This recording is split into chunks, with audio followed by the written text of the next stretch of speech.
award-winning Tennessee Wildcast is on the air with the latest on hunting, fishing, boating, wildlife watching, and all things outdoors.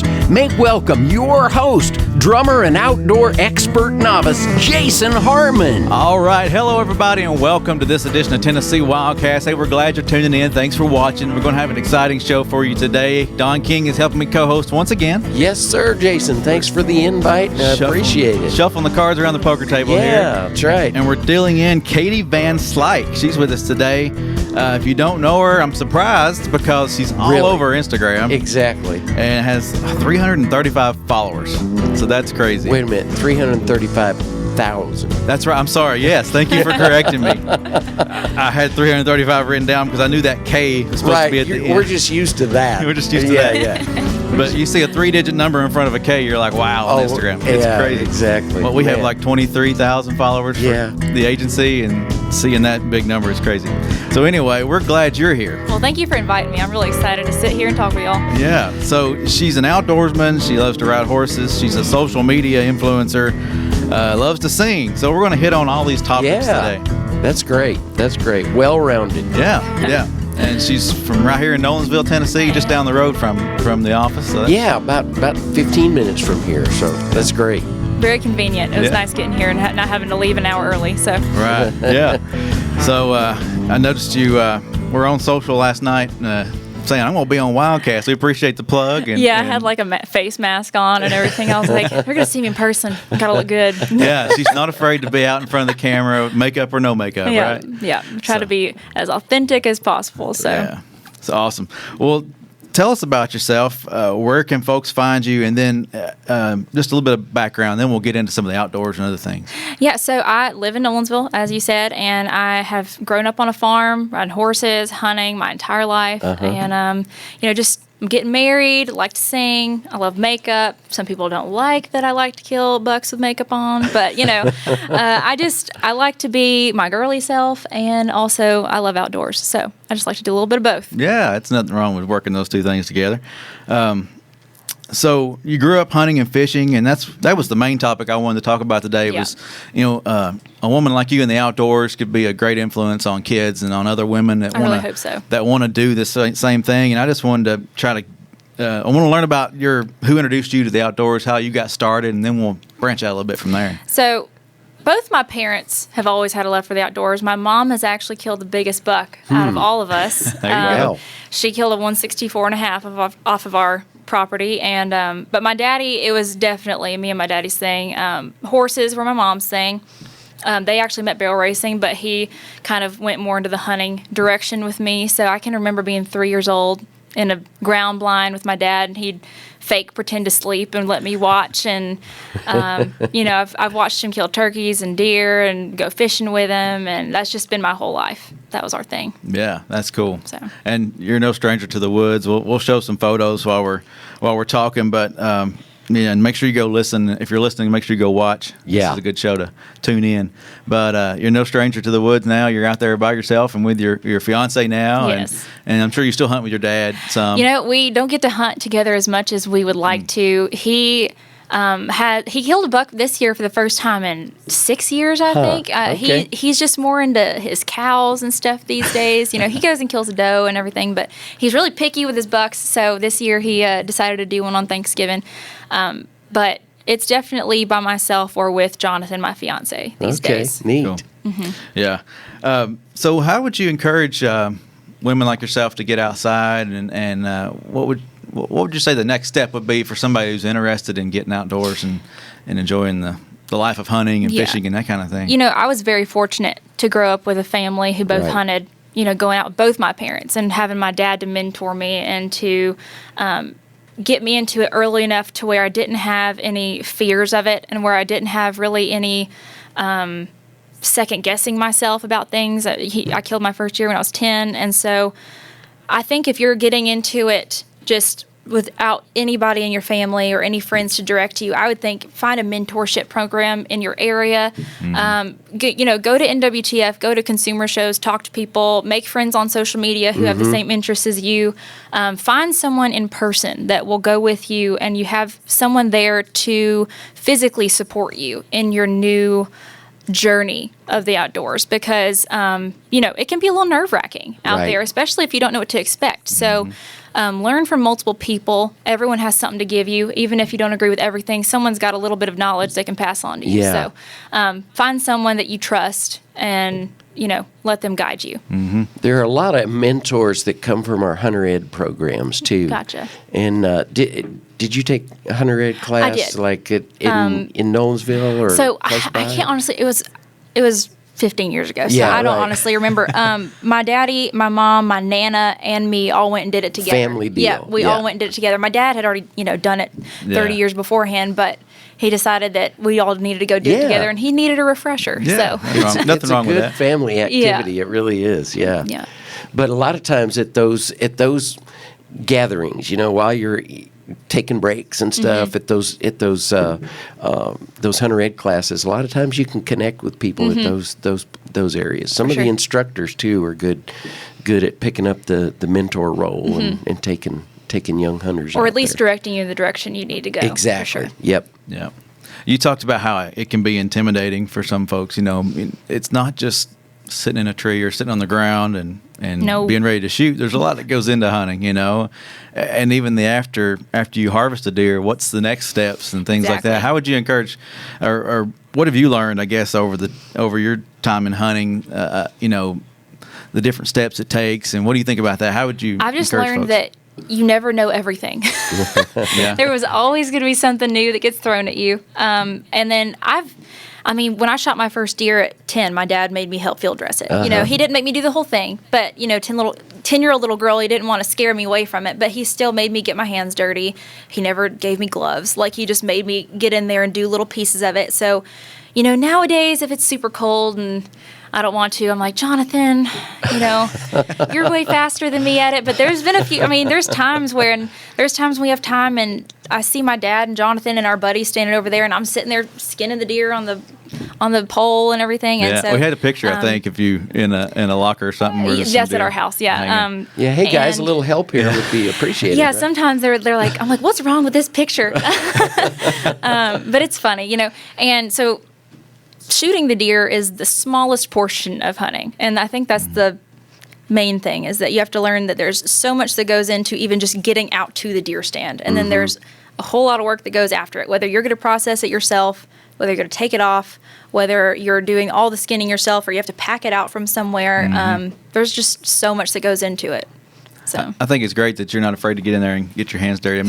You look at your social media and you're all got the makeup on and the nails and things like that, but you're still not afraid to jump in there and get dirty with the guys and skin one out. It's pretty cool. This is the first time I've had nails in like 8 months because I didn't want to have bloody nails all the fall. But.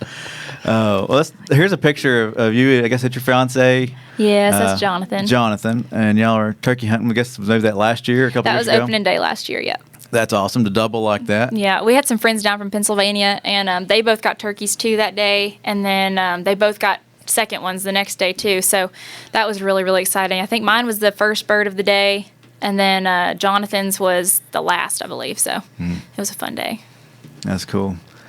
And then, there's another shot. Shooting. Yeah, you got to train. You got to prepare for the hunt. Like, sighting in a gun is probably a little more simple than sighting in a bow or yeah, because sighting in a gun, if you after years and years, if you have your breathing down and you have your like little thing that you go through every time you sit down and you look through the scope, generally you'll be fine. But with a bow, you have to keep your arms, in shape for it. You have to. It's like a what is it? A habit, like you have to keep in it. Routine. A routine. Yeah. So I always say do 5 arrows a day rather than 20 on Saturday because, doing 5 arrows when you're fresh, you're going to be shooting a deer fresh. You're not going to be shooting it on your 20th try. If you do 20 arrows, you're going to get fatigued. And then, I'm just saying more arrows. You're going to get fatigued and then you cause bad habits. So shoot fresh, even if you have to take a break and stuff on Saturday if that's your only day to shoot. But sounds like me bowling. My first line is always my best. Yeah. You're wore out by that next round. Yeah. And there's the shot. That's what I was talking about earlier. You're in the cooler there, and Yep, those 2 does on the right are mine from the last day of season, and then the one on the left is a guy that works at our farm. He went and got one, so awesome. We had a full day of processing that day. Mm-hmm. Flowers had already closed down for the season, so we had to do it ourselves. Yep. Folks don't mind to do it, though. It's fun. I mean, it can be a chore, but it's fun, too. Yeah. And there's another shot. Turkey hunting. I noticed you posted this one and said, I'm getting ready for turkey season. Deer season's closed, and I'm ready to get out there. Yeah, that was last turkey season. That was a good turkey season. I'm pretty new to turkey hunting, honestly. Growing up showing horses, that was a very heavy horse show season, so I really never got to turkey hunt. And so the last few years, that's been a fun new thing to add to my list of obsessions. Yeah. We'll jump into that horse stuff in a minute, too. I want to touch on that, but you had some photos of some cranes. That was Oklahoma this year. So tell us about hunting cranes. That sounds like that'd be a cool experience. It was very, very fun. We didn't honestly rack up the birds like we thought we would, but we got enough to come home and have a good bit of meat, and I learned that they're my favorite meat, wild game wise. They're amazing, especially you just cook them like a steak. I mean, it was amazing. And we actually kept one to mount in our house. We had never crane hunted before. They are finicky. They're hard to hunt. A lot of people that are from Florida were giving me some trouble because they're like, well, you can just walk up to them, because they're protected in Florida. Right. And so a lot of people had problems with it. But in Oklahoma and other places, they're very much they're huntable definitely birds. wild birds. They're wild. So, yeah. I mean, we were in a blind and we were so brushed in. And I mean, if you popped up, shot, and a shell was outside of the blind, they wouldn't come in because they could see it. I mean, they were very finicky, but we got it done. I've always heard it's sometimes hard to get them to come low enough, too. And you think they're so loud. You think that they're right on top of you and they're 100 feet up. I mean, it was pretty hard to get them that low. Yeah. I bet that'd be fun. It was fun. So you go all over and hunt. You like to hunt in Tennessee and out of the state. Where's your favorite place to hunt? What have you enjoyed the most in your adventures? Okay, well, my favorite hunt so far, and I hate to say it's not one in Tennessee, because Tennessee overall is definitely my favorite place to hunt. Thank you. But my favorite singular hunt so far has been this past September in Alberta, Canada. I went and got my first elk and black bear, and it was one of the most fun hunts I've ever been on. Wow. It was amazing. Wow, I bet that was fun. Yeah. I just love to get up that way sometime and see those parts. It was awesome. That's fun. Awesome. Well, tell us about your horse riding experience. You've been in competition and things like that. You're not just a hunter and an Instagram influencer, social media influencer, but you love to ride horses too. So I grew up on horses, and probably horses were a bigger part of my life than hunting for the longest time. And they're still a giant part of my life. We still breed quarter horses. We have a barn full. My mom runs a boarding facility on our farm. So we have other people's horses as well as ours. And that's been that way my whole life. We've always had other people at our barn. We used to have more horses than we do now. But we still have show horses. They're just young, and so we're not traveling quite as much. But I grew up showing POAs, which is a type of like Appaloosa pony, and then went into quarter horses, and then from there traveled and doing the all around, which is like Western and English events. And we would go all over the country and show for points to be nationally ranked, and we'd qualify for the World Championship show and go to the Congress, which is the largest single breed horse show in the world.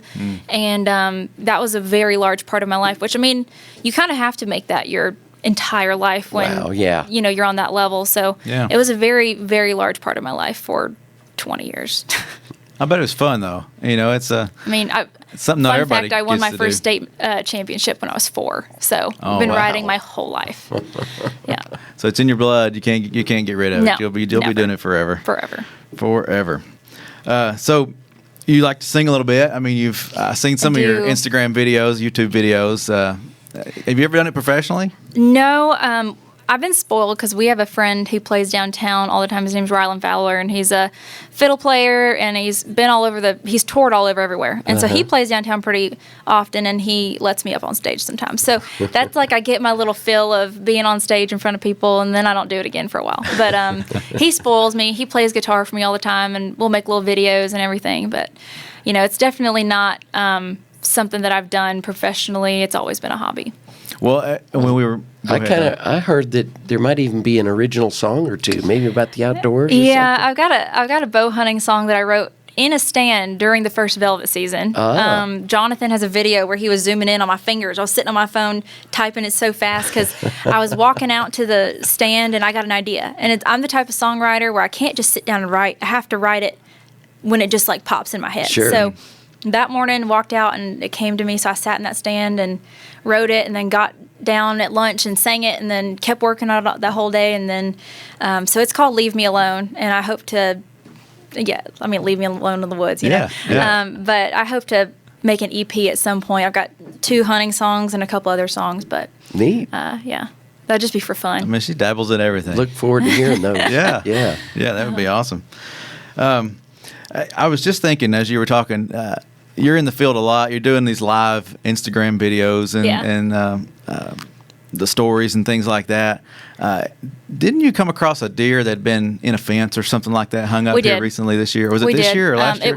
It was last August or July when we were checking some trail cameras and came across it. And what was the saddest part is we had it on trail camera and it had been there for about 2 days and it was still alive. And so it, a lot of people gave me, I try to document every part of it, every part of being in the outdoors. And so I didn't show us putting it out of its misery, but we did. And a lot of people had a problem with that, but what they didn't see is its leg was literally barely hanging on. And it was dehydrated and its mom had left it after a day and a half and she hadn't been back on the cameras hours before we got there. And we just did what we felt was right, and that was having to do, what you really don't want to do. Right. There's times that you have to take care of the wildlife and not let them suffer anymore. Yeah, for sure.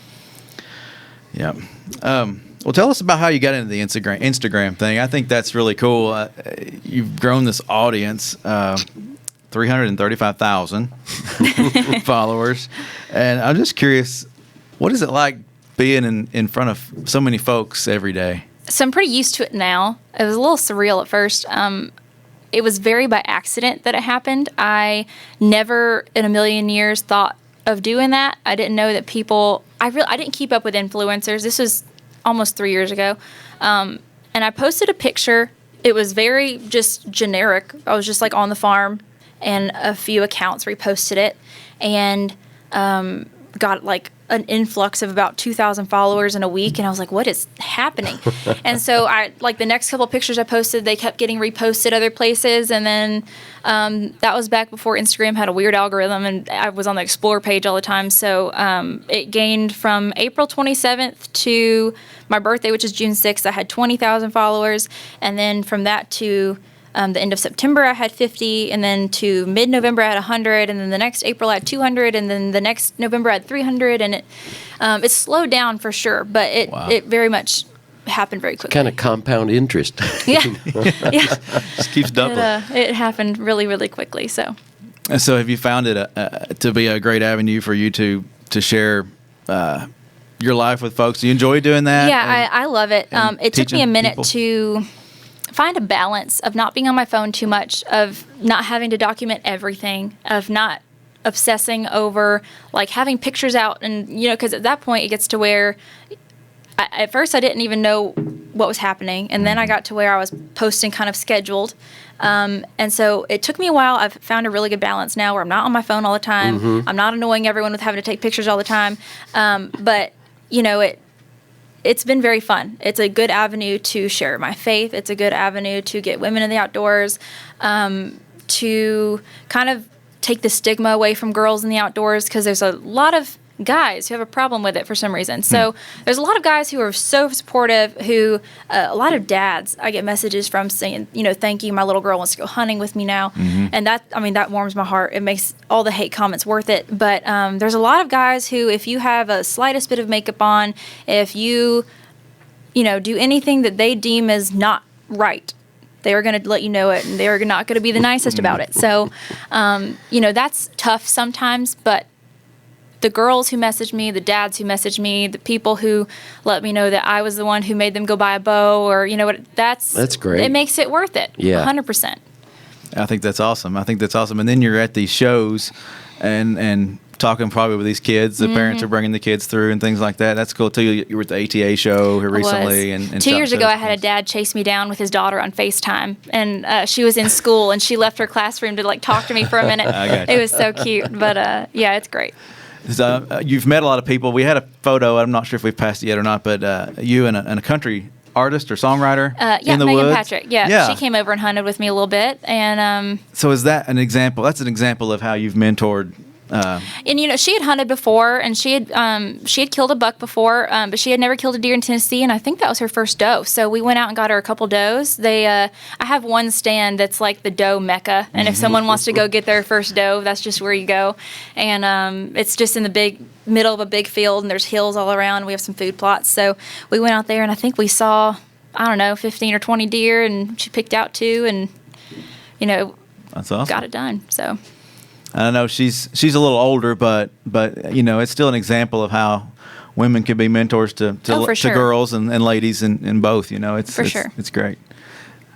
That's an interesting point about talking to the dads too, who have daughters that are looking for tips. Hey, do I want to start them out in a stand, or do I want to how long do I take them out the first time? Do I want to make them sit still for 2 hours or? And I've taken a 2-year-old hunting, so there's no too young to start them, in my opinion. I started out with my dad super early, and he never even thought about asking me if I wanted to kill a deer until I was a little older. But it was great going, and I had a lot less nerves. I had a lot better idea of what was going to happen because I had been going with him for so long and had just seen it, and it was like second nature. And so then I took my 2-year-old little cousin out with me, and his dad came, and we went and sat in a redneck blind and did not see a single deer, but you could not tell him that. He had his little binoculars up, and he was saying, I see a deer, and there was no deer out there, but he was having the best time, and it was just great. It was awesome. That's great. Yeah, it's like you take the binoculars and the grunt call and the rattle bag. We let him do whatever he wanted. He took snacks. We let him take a nap. It was just, you don't put too much pressure on it. Don't get on to them for being a little loud. They're 2 or 3, or young, and just make it a fun experience, and then they'll want to do it with you as they get older, and it turns into a passion. So sometimes squirrels and crows are good entertainment too. They are. Yeah. They are. When you're a little older and you're trying to get that big buck in the rut, you might not like squirrels that much, but as a little kid, I could see it being very fun. So you love to hunt turkeys and deer and fish. I guess you enjoy fishing as well. Fishing is I wouldn't call it a passion of mine. It's more of if Jonathan and our friends are going fishing, I'll go fishing, and I like it. But it's not something I definitely like to do by myself.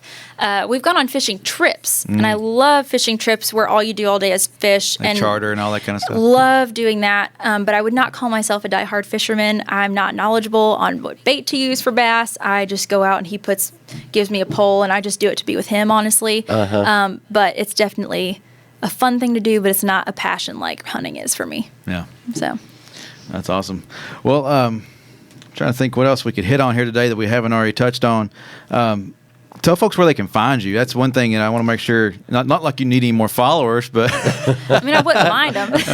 She'll take it. I'll take it. It's but you can find me on Instagram. All of my usernames are generally my name. I think the only one that's not just my name is Facebook, which is Katie Van Slyke 96. So Twitter, Instagram, YouTube, everything is Katie Van Slyke. Pretty easy to find. If you want to go follow, that'd be cool. Yeah, go follow her. For the listeners, that's with a Y.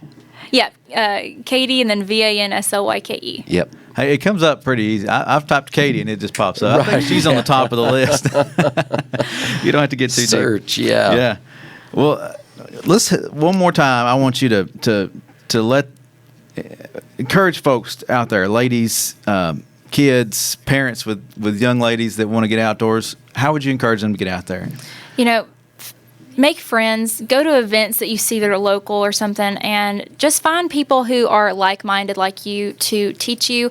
If you want to go out there and try it by yourself, more power to you. It's not scary. Go and don't put pressure on yourself to make it like kill a deer on my first hunt. No, you might go 2 years, but just go do it. Yeah. Go find someone to do it with you. Go do it by yourself. Don't put any pressure. Don't put a timeline. Just go out, be in the outdoors, and you'll have your own lessons coming your way. But it's nice to have someone to help you too. So. Yeah. Hey, so when's the big date? May 31st. May 31st. Yeah. All right. Yeah, I'm pretty excited. We've been together. It'll be 3.5 years when we get married, but it's been 3 years now. So. Well, I followed a little bit, and I noticed you were asking folks where should we go on our honeymoon and things like that. Yeah, we decided on St. Lucia. Okay, so awesome. we booked the honeymoon, but we've never been on a trip together that wasn't a hunting trip or with family and stuff. So we're excited to go do something and just lay on a beach somewhere. You know. I can see camo bathing suit. Yeah.